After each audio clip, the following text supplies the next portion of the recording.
The first thing I felt was the cold tile against my cheek, then the sting in my hip, then the heavy shame that spread through my chest like a dark spill. I looked up from the floor and saw my future daughter-in-law standing over me with her mouth tight and her eyes hard, and I heard my own voice begging, "Please, stop. Please, I am not your enemy," but she lifted her foot again like I was nothing, like I was trash in her way.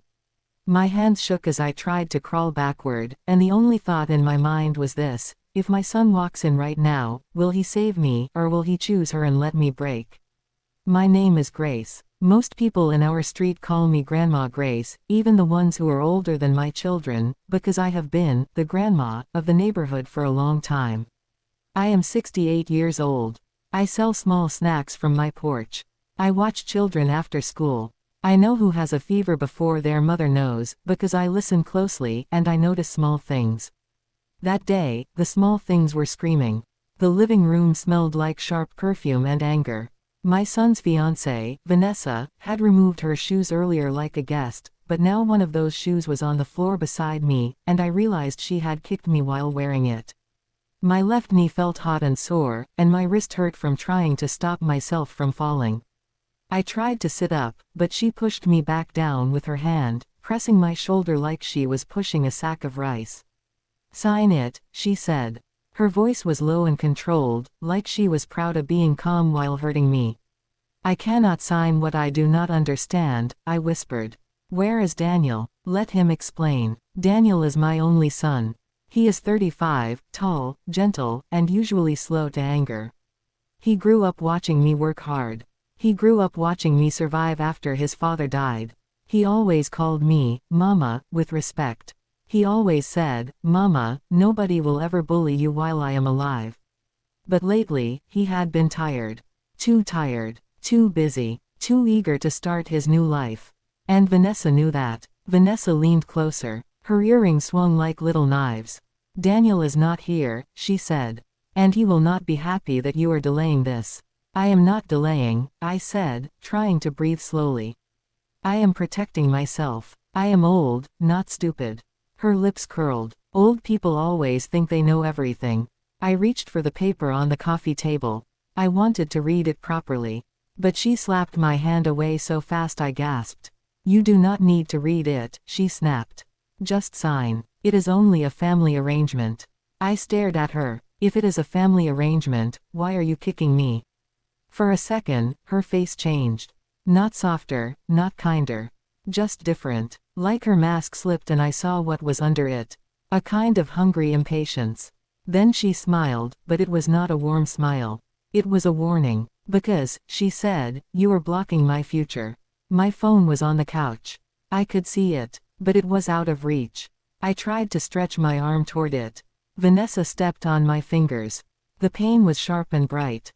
I cried out. I hated myself for crying out. I hated how small I sounded. "Do not touch your phone," she said. "You will embarrass Daniel if you call people." "Embarrass him," I whispered, tears in my eyes. "You are hurting his mother." She bent down and hissed, "His mother is the problem." Then she raised her foot again. At that moment, I heard the front gate clang.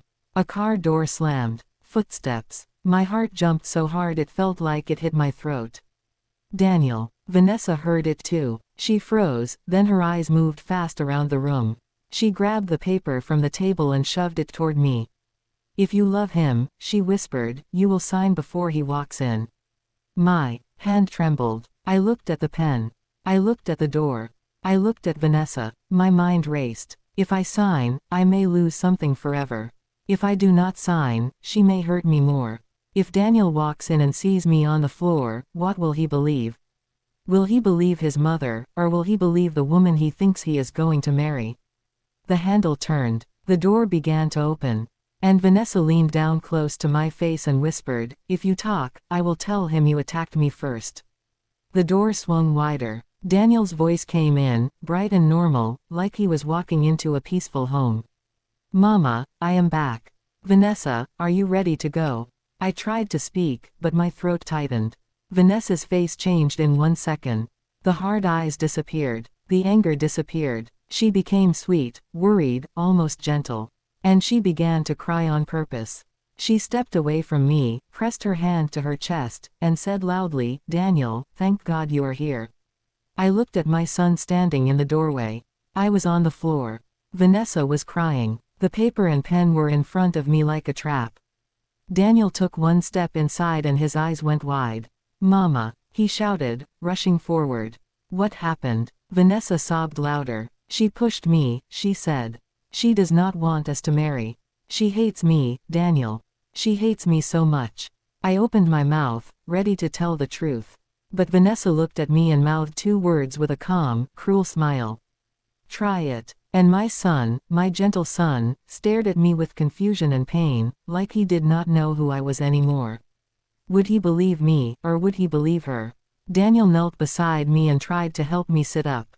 His hands were warm, shaking a little, like his mind could not catch up with what his eyes were seeing. "Mama, talk to me," he said. "Why are you on the floor?" Vanessa stood behind him, sniffing, wiping her eyes, playing her part perfectly. "I did not do anything wrong," I said slowly. My voice was small, but I forced it to be steady. "I did not push anyone." Daniel looked from me to Vanessa. "Vanessa, what happened?" Vanessa pressed a hand to her cheek like she was hurt. "She got angry," she said. "I was only trying to explain the paperwork you asked me to bring." She started shouting that I am a thief and a liar. Then she stood up so fast and shoved me, and I almost hit my head on the table. Daniel blinked. "Mama, did you push her?" I felt something crack inside me. Not my bones. Something else. Something like trust. "Daniel," I said, "look at me. Look at my wrist. Look at my knee. Does it look like I pushed anyone?" He looked. His face tightened. He reached gently for my wrist. I flinched from pain. Vanessa stepped forward quickly. "Daniel, do not make this worse," she said. "She is upset because she thinks you will leave her when we marry. You know how older women can be. They get possessive." I wanted to slap that word out of the air. Possessive. But I did not. Not because I was weak. Because I understood something important in that moment. If I shouted, Vanessa would win. She wanted noise. She wanted drama. She wanted Daniel to say, "Both of you stop," and then choose the person who looked calm and wounded. So I did the only thing I could do. I went quiet. I stared at Daniel and said, "Help me up. Then we will talk." Daniel helped me to the couch. I sat carefully, breathing through the pain. Vanessa sat on the other couch, close to Daniel, close enough to touch him, like a reminder of where she belonged. Daniel picked up the paper and frowned. "What is this?" Vanessa's voice softened. "It is what we discussed," she said. "The house arrangement. For our future. For security." Daniel looked at me. "Mama, we talked about this. I told you it is just to make things easier when I get married. Vanessa is worried about stability. And you know I am planning to move closer to my job. We will still take care of you." My heart thudded. "Daniel," I said, "what exactly are you asking me to sign?" He hesitated. That hesitation was another crack. Vanessa answered quickly. "It is simply a transfer document," she said. "So Daniel can manage the property properly. You will still live here. Nothing changes." I turned to Daniel. "Is that true? Have you read it?" Daniel's eyes dropped. I have not read every line," he admitted. "But my friend's lawyer prepared it. He said it is standard." Vanessa nodded fast. Yes, it is standard. It is simple." I felt cold inside. "Daniel," I said, "you want me to sign away my house without reading it?" "It is not like that," he said quickly.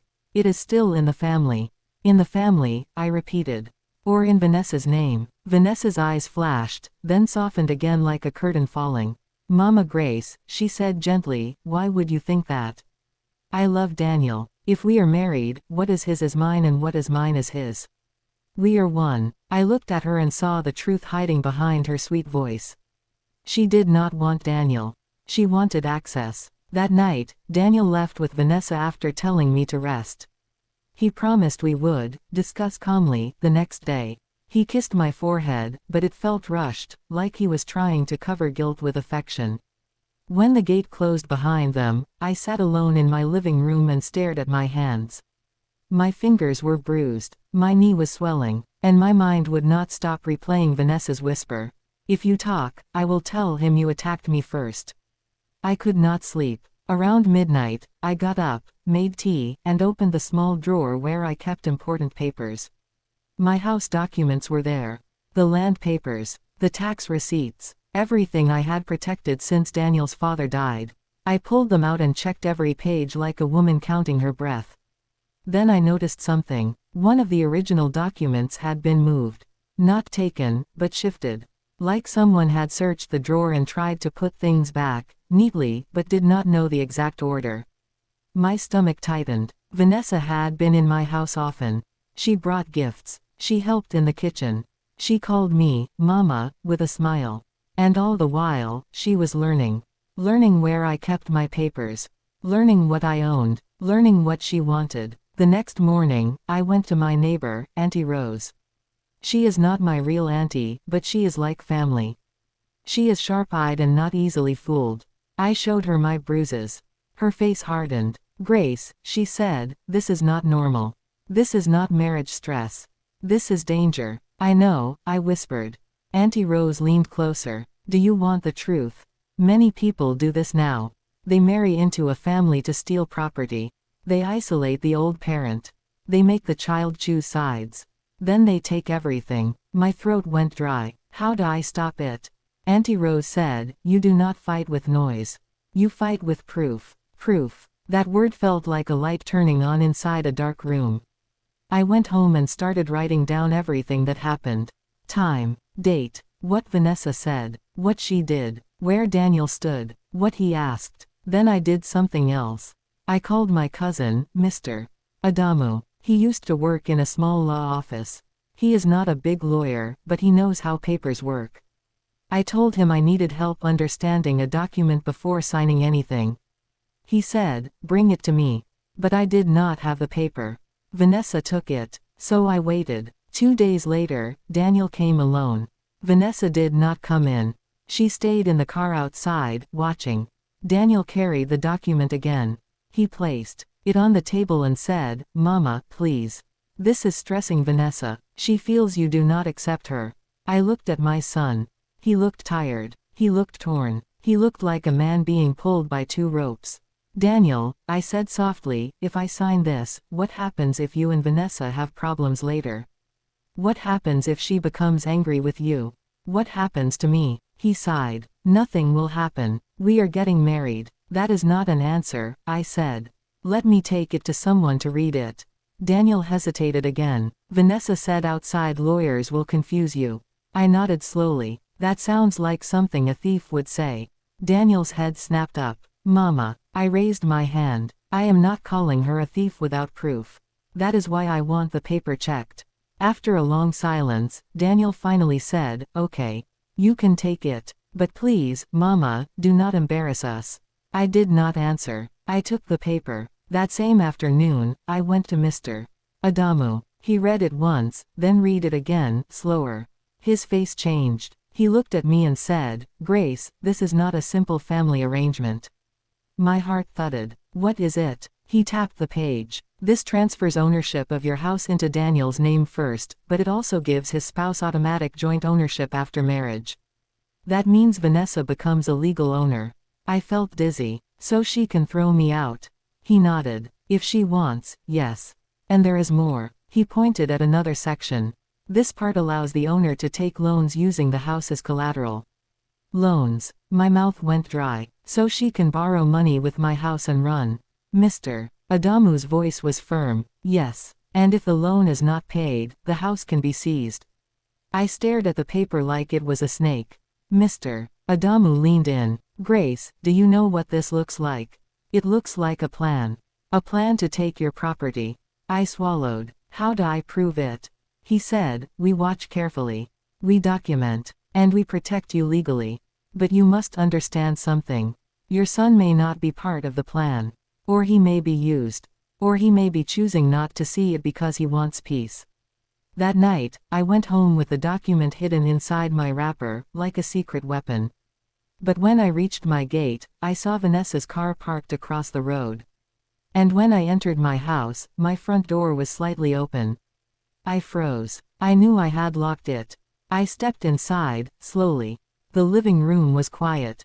Too quiet. Then I heard a soft sound from my bedroom.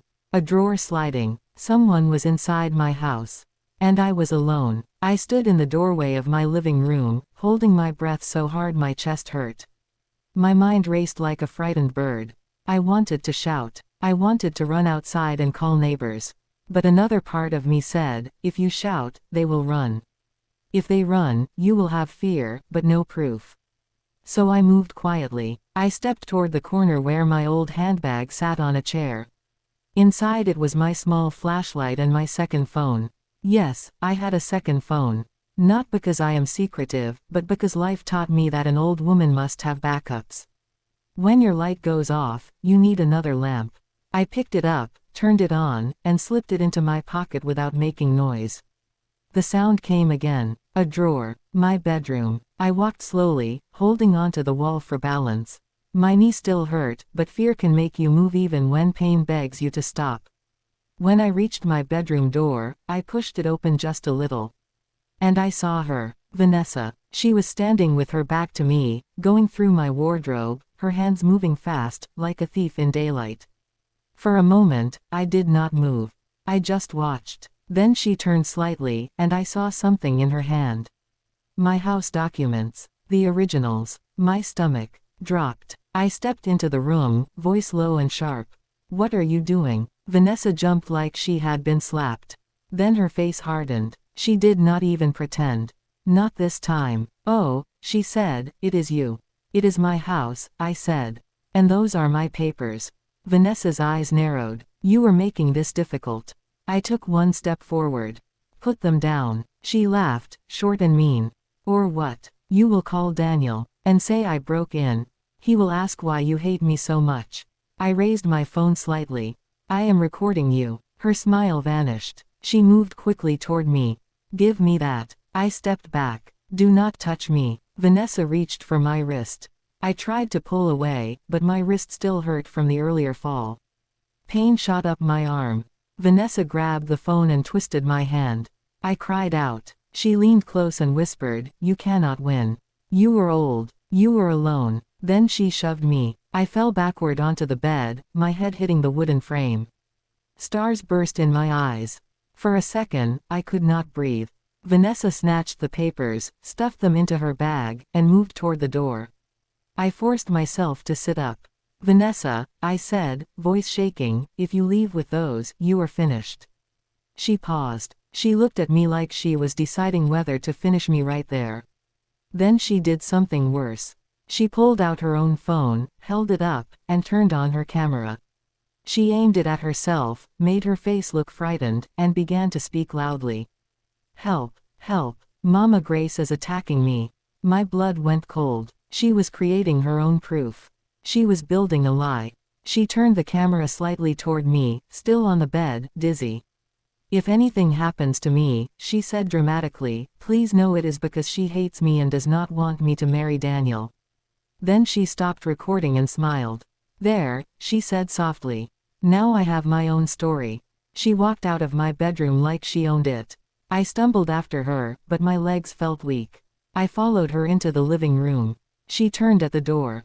If you tell Daniel I was here, she said, I will show him my video. I will cry. I will say you tried to kill me. And he will believe me. Then she opened the door and left. I stood there shaking, the room spinning around me.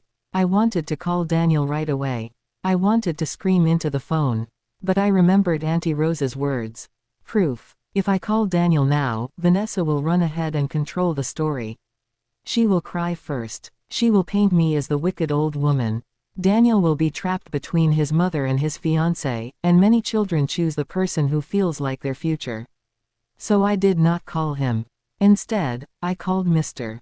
Adamu. He came with his nephew within 30 minutes. They checked my door lock. It had been forced. They took photos. They wrote down everything. Then Mr. Adamu said something that made my skin prickle. Grace, he said, if she took your original documents, she can forge signatures. She can create fake transfers. She can even claim you agreed.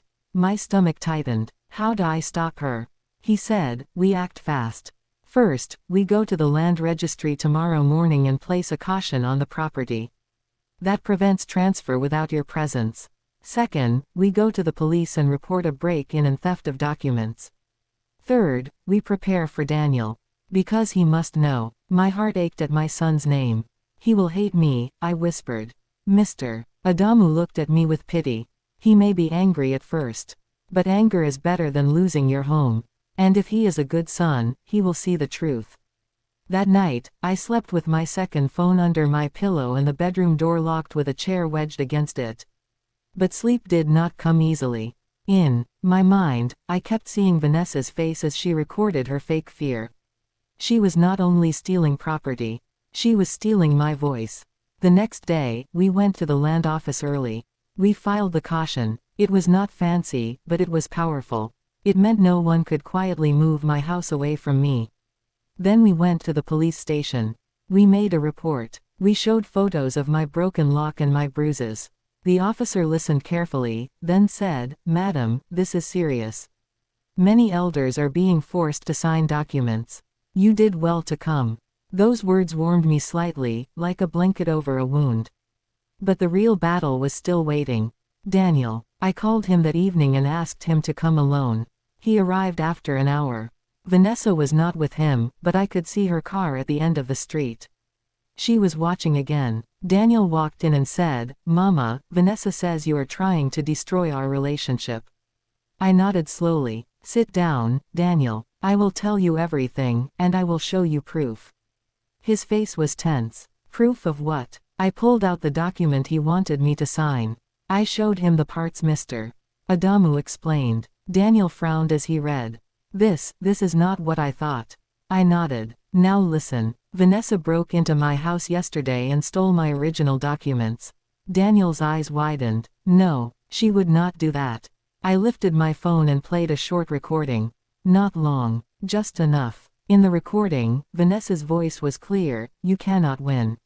You were old. You were alone." Daniel's face went pale. Then I showed him the photos of the broken lock. The police report. The caution filing paper. Daniel's hands shook. This is insane." I leaned forward. "Daniel," she pushed me. She stepped on my fingers. She tried to force me to sign. "She is planning something, and you are being used." Daniel stood up fast, breathing hard. "No," he muttered. "No, she loves me." I did not argue. I only said, "If she loves you, she will not do this." Daniel grabbed his keys. "I need to talk to her." He rushed out. I followed him to the door, fear rising again. Because the next part of this story was the most dangerous part. When a liar knows they are exposed, they do not become gentle. They become desperate. And Vanessa was already watching from the street. Daniel drove off so fast that dust rose behind his tires. I stood at my porch, holding the railing, feeling both relief and fear. Relief because my son had seen something. Fear because I knew Vanessa would not give up easily. Within 20 minutes, my phone rang. It was Daniel. His voice sounded strange, tight, like he was trying to breathe through a storm. "Mama," he said, "Vanessa says you are framing her. She says you have always hated her. She says you are trying to control my life." I closed my eyes. "Daniel, did she explain why her voice is in my recording?" Silence. Then he said, "She says you edited it." I let out a slow breath. "Daniel, did she explain why my door lock is broken?" "She says you broke it yourself." "Did she explain why the police report exists?" "She says you went to the police to shame her." I gripped the railing. "Daniel, listen to me. A person who has nothing to hide does not need to build so many stories." Daniel's voice cracked slightly. I do not know what to believe. That sentence hurt more than Vanessa's kick. But I stayed calm. "Then come back here. Bring her with you. We will talk in front of Mr. Adamu and Auntie Rose. Not in secret. Truth does not fear witnesses." Daniel hesitated. "She refuses." "Of course," I said. "Because witnesses are her enemy." Daniel whispered, "She is crying. She says she feels unsafe." "Then she should return my documents and apologize," I said. He did not answer. I knew then that Vanessa was tightening her grip. She wanted to keep Daniel in the fog, where everything feels confusing and emotional, and nothing feels clear. So we made another plan. Mr. Adamu contacted a lawyer he trusted. Not expensive, but serious. The lawyer advised something simple and strong. Write Vanessa a formal demand letter to return the stolen documents, and warn that further action would follow. We sent it. That evening, Vanessa came. Not with Daniel. Alone. She walked into my yard like she owned the air. Her face was calm. Too calm. She said, "Mama Grace." I did not invite her in. I stayed on my porch. "Yes," I replied. She smiled. "You are doing too much." "I am protecting myself," I said. She stepped closer and lowered her voice. "Let us be honest. Daniel will choose me. He is tired of your control. He wants his own life." I looked at her. "And you want my house." Her eyes hardened again. "I want security. I want what I deserve for marrying him."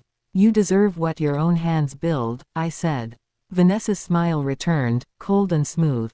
"If you continue, you will lose your son." The words hit me like a slap. I swallowed. "If he is a good son, he will not be stolen." Vanessa's face twisted. "Old woman," she hissed, "you do not know the world anymore. I know how to make people believe me." Then she did something bold. She pulled out her phone and played a video. It was her fake recording from my bedroom. In it, she was crying and saying I attacked her. She held it up so I could see it clearly. "Tomorrow," she said, "I will show this to Daniel's pastor. I will show it to his friends. I will show it to everyone. I will say you are violent and unstable. I will say you need to be controlled." My hands went cold. "Why are you doing this?" Vanessa's voice was sharp. "Because you are in my way." Then she leaned in and said the part that made my stomach drop. "And because," she whispered, "I already took a loan." I blinked. "A loan?" She nodded slightly, proud.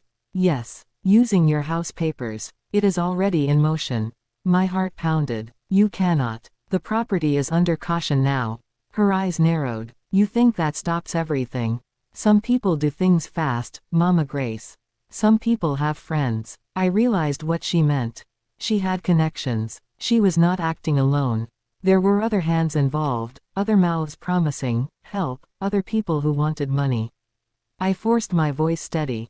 "Return my documents. Cancel whatever you started." Vanessa smiled. "No." Then she walked away, leaving her threat hanging in the air like smoke. That night, I could not sleep. My mind kept repeating her words. I already took a loan. If that was true, it meant danger was closer than I thought. It meant someone could show up and claim my house as security. It meant my quiet home could become a battlefield. The next morning, Mr. Adamu and the lawyer rushed to the bank Vanessa was rumored to use. We did not know for sure, but we followed the trail the best we could. At the bank, after hours of waiting and explaining, we learned something frightening. A loan application had been started. Not completed, but started. Using scanned copies of my documents. And the name listed as a future joint owner, after marriage, was Vanessa's. The bank officer said, "We cannot give details, but yes, there is activity." I felt dizzy again. "So she is trying." The lawyer nodded. "Yes. And this means she is willing to risk fraud charges." Fraud. That word sounded heavy and final. Then the lawyer said, "Now we must bring Daniel into this fully. Not as a confused son. As a responsible adult." We invited Daniel to meet at the lawyer's office that evening. He came, looking tired, eyes red. Like he had been arguing and not sleeping. When he entered, the lawyer placed the evidence on the table. The recording, the police report, the caution filing, the bank confirmation of a loan attempt. Daniel stared at it all like a man waking up inside a nightmare. Then the lawyer said plainly, "Daniel, your fiancée is involved in attempted property fraud and document theft. If you marry her, she can legally gain access and continue. If you do nothing, your mother may lose her home." Daniel's mouth opened, then closed.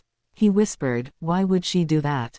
The lawyer answered in the simplest way. "Money. Control. Security without work. Some people see marriage as a shortcut to wealth." Daniel's eyes filled with tears. I loved her. I looked at my son, and my heart ached. Because I was not fighting Vanessa only. I was also fighting the dream Daniel had built. Then the lawyer added, "There is another point. We have reason to believe she has done this before." Daniel's head snapped up. "Before?" The lawyer slid another file forward. A previous complaint exists. Another elder. Another engagement that ended suddenly. Similar pattern. Daniel's hands shook as he reached for the file. He stared at the name on the paper. And then he said something that made the room go silent. That name, I know that family. His voice dropped. Vanessa told me her last relationship ended because the man's mother was crazy. He swallowed hard. Then he looked at me. Mama, he whispered, what if she has been doing this to many families? The lawyer nodded. That is why we must act carefully. We will contact the police fraud unit. We will also advise you, Daniel, to separate from her immediately. Daniel stood up slowly. His face was no longer confused. It was clear, hard, like a door closing. I will end it, he said. My breath caught. Daniel. He looked at me with pain and apology. Mama, I am sorry I did not see it earlier. Then he reached for his phone. I am calling her now, he said. And I am going to tell her it is over.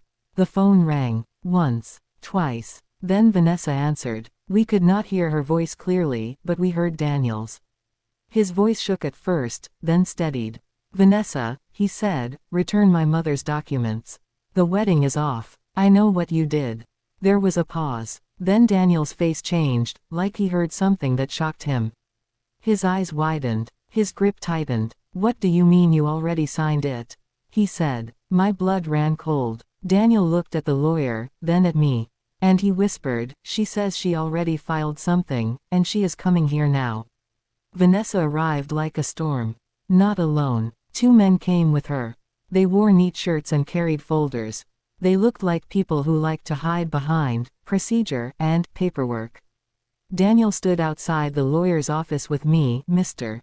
Adamu, and the lawyer. Vanessa stepped out of her car and smiled like she had already won. Daniel, she said sweetly, you should not speak to me like that on the phone. Daniel's voice was calm, but firm. Vanessa, return my mother's documents. One of the men cleared his throat. We are here regarding a property matter. The lawyer stepped forward. Who are you? The man lifted his folder. We represent a private lending agency. A loan was initiated. There is an agreement. The lawyer raised his hand. Stop. This property has a legal caution placed. Any transfer or loan is blocked without the owner present and verified. Vanessa's smile twitched. Caution or not, the process started. The lawyer nodded. Started is not completed. And starting a loan with stolen documents is fraud. Vanessa's eyes flashed. Stolen. Do not use big words to scare me. Daniel stepped closer. Vanessa, you broke into my mother's house. We have a police report. We have evidence. Vanessa laughed sharply. Evidence? You mean that little recording? Daniel, you do not understand. Your mother is manipulating you.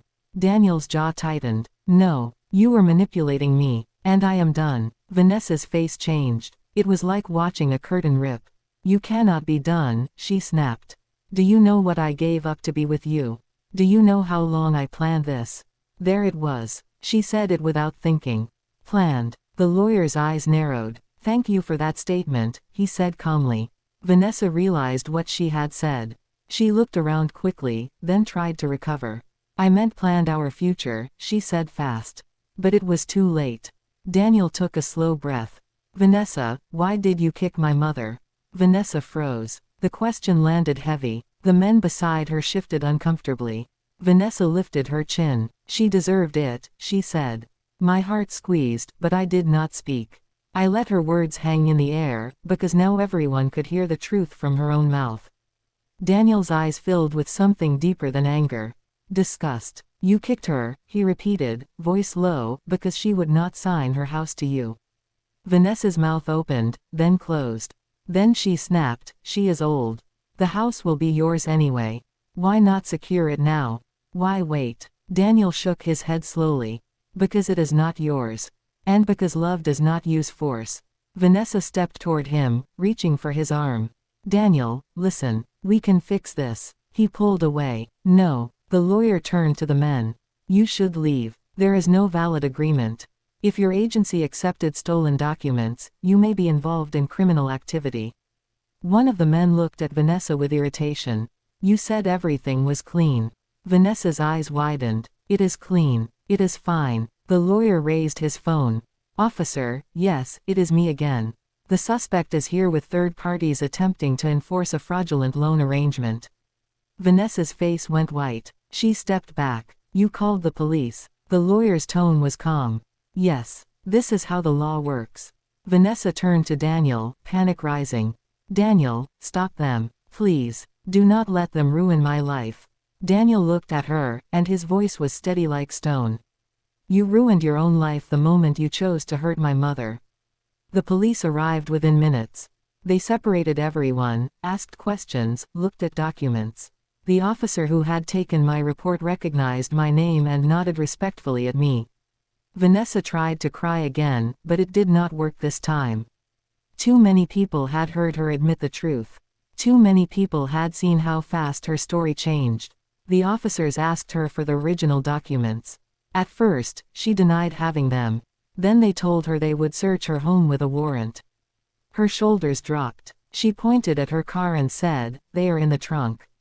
When the officers opened the trunk and brought out my papers, I felt like breathing became easier for the first time in weeks.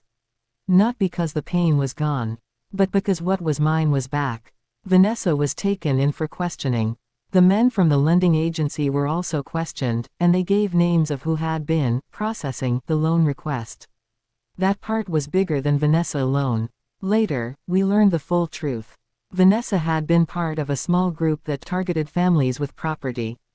They looked for men who were kind, hardworking, and emotionally hungry for companionship. They played the perfect partner. They visited often. They acted respectful. They learned where documents were kept. Then they pushed for family planning paperwork. They used marriage as the key to the door. They created fights to isolate the mother. They made the son feel guilty for defending his mother, so he would stop asking questions. And if the mother resisted, they used fear, shame, and sometimes violence. Vanessa's motive was not love. It was access. She wanted to become a legal owner, take a loan, and either control the house or sell it later. She believed she could do it quickly before anyone noticed. She believed an old woman's voice would not matter. She believed a son would choose his future over his mother. But she was wrong about one thing. My son still had a conscience. The hardest part for Daniel was not the legal process. It was the emotional crash. For days, he walked around my house like a man carrying stones in his chest. He kept saying, "Mama, I am sorry. I am sorry." I told him, "Do not be sorry forever. Learn." We sat together one evening, just the two of us. The porch was quiet. The street lights were on. Children laughed somewhere down the road. Daniel said, "How did I miss it?" I answered honestly, "Because you wanted peace. And because Vanessa gave you a picture of happiness, and you wanted to live inside that picture." He nodded, tears in his eyes. "I feel foolish. Foolishness is not the same as evil," I said. "You were not trying to hurt me. But you were close to letting someone else hurt me because it was easier than facing conflict." Daniel looked down. "She told me you were controlling." I sighed. Some people call protection control when it blocks their plans. After the police investigation, Vanessa was charged. I will not pretend the system is perfect, but in our case, the evidence was strong. My recording, the broken lock photos, the police report, the bank activity, and her own statements made it hard for her to escape responsibility. The loan did not go through because of the caution. That caution saved me, and Daniel ending the engagement saved him from being tied legally to her. But there was still one more thing. Vanessa tried to send messages to Daniel from different numbers.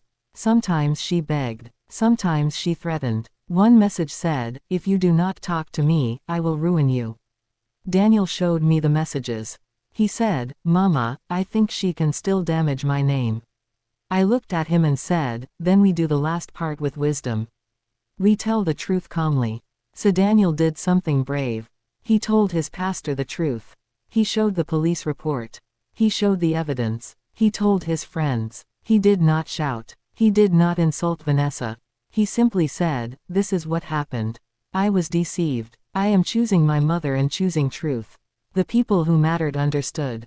The ones who loved gossip were disappointed, because truth is not as entertaining as a messy lie. But we did not live our lives for gossip. Weeks later, Daniel sat beside me in the living room. My bruises had faded. My knee still ached sometimes, but I could walk without fear. He said quietly, "Mama, when I saw you on the floor that day, I almost believed her." I nodded. "I know." He swallowed. "That scares me." "It should," I said gently. "Not to punish you, but to teach you." Daniel looked at me. "What did you do that saved you?"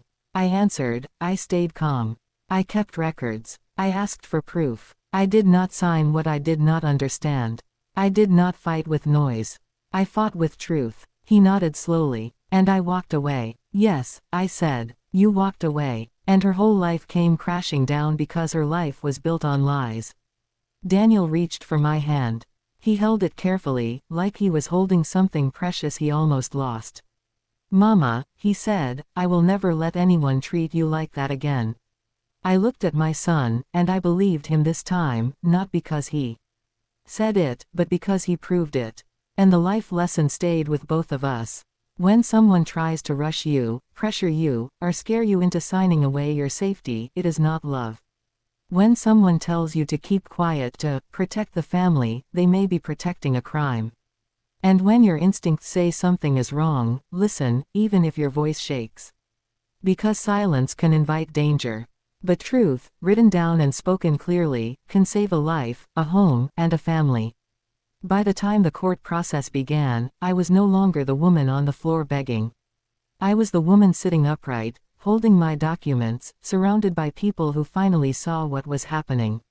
And Daniel was no longer the man trapped between confusion and love. He was the man who chose the right side. The side of truth. The side of his mother. The side of what cannot be bought, forged, or stolen.